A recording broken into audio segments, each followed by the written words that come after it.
আসসালামু আলাইকুম। আনমোল রান্নাঘরে আপনাদের স্বাগত জানাই। আজকে আমি খুব অল্প সময়ে কিভাবে ঘি বানানো যায় সেটা দেখাবো, আর ঘিটার পরিমাণও হবে অনেক বেশি। আমি ঘি বানানোর জন্য নিয়ে নিয়েছি 2 টিফিন সর। প্রথমে আমি 1 টিফিন সর ব্লেন্ডারে নিয়ে নেব এবং তাতে সামান্য একটু জল দিয়ে ব্লেন্ড করে নেব।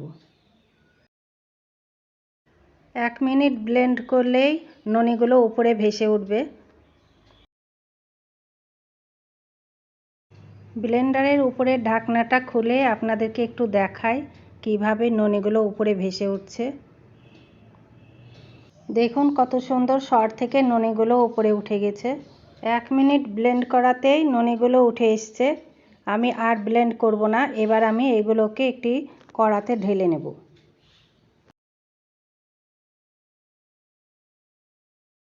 একইভাবে আমি বাকি সরগুলোরও ননি তুলে নেব।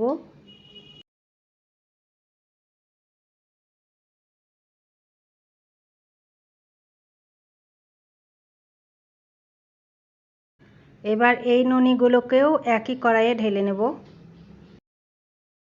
এবার 1 বোতল ঠান্ডা জল নিয়েছি, সেই জলগুলোকে দিয়ে দেব। দেখুন 2 টিফিন সর দিয়ে কতগুলো ননি উঠেছে। এবার এই ননিগুলোকে আমি আরেকটি কড়াইয়ে হাত দিয়ে তুলে নেব।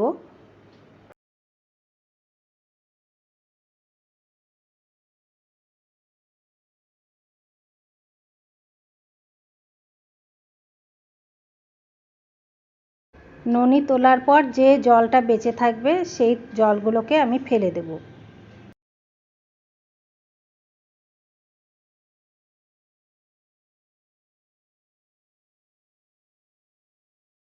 এবার ননিগুলোকে আমি আবার একই পাত্রে ঢেলে নেব এবং আবার ঠান্ডা কিছুটা জল দিয়ে দেব। দিয়ে আমি ননিগুলোকে ভালো করে আর একবার ধুয়ে নেব। এইভাবে ব্লেন্ডারে ব্লেন্ড করে ননি তুললে সেই ননি হয় পরিমাণে অনেক বেশি, আর যেহেতু ননি বেশি হয় সেহেতু স্বাভাবিকভাবে ঘিটাও হবে অনেক বেশি।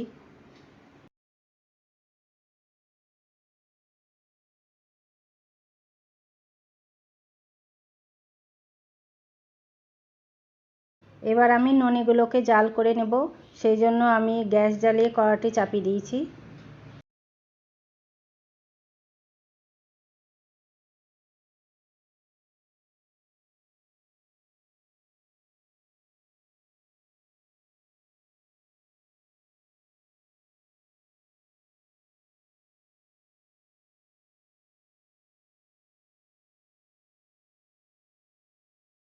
এবার মাঝে মাঝে নেড়ে দিতে হবে, তা না হলে তলায় লেগে যাবে।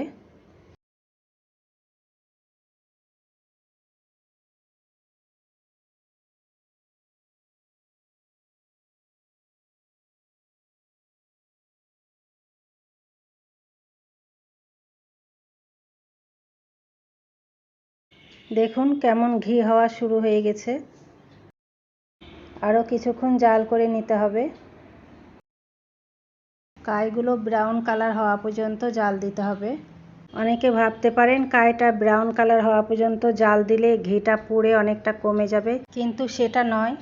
ব্রাউন কালার যদি কাইটা না হয়, সেই অবস্থায় যদি বন্ধ করা হয় গ্যাস, তাহলে কিন্তু ঘিটা বেশি দিন থাকবে না, নষ্ট হয়ে যাবে। সেই জন্য কাইটা যাতে ব্রাউন কালার হয় সেই দিকে লক্ষ্য করে জাল দিতে হবে।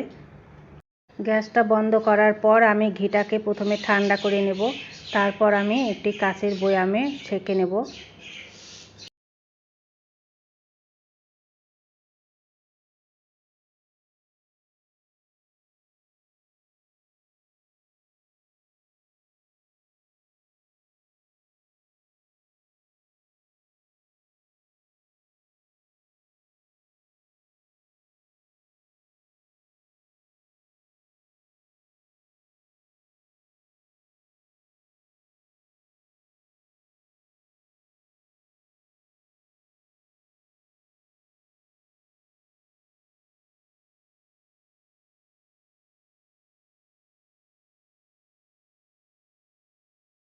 দেখুন কতটা ঘি হয়েছে, ওইটুকু সরে আমার 500 গ্রাম ঘি হয়েছে। আপনাদের যদি আমার এই ভিডিওটি ভালো লেগে থাকে তাহলে লাইক এবং সাবস্ক্রাইব করে আমার পাশে থাকবেন। দেখা হচ্ছে পরবর্তী ভিডিওতে। ততক্ষণের জন্য বাই বাই।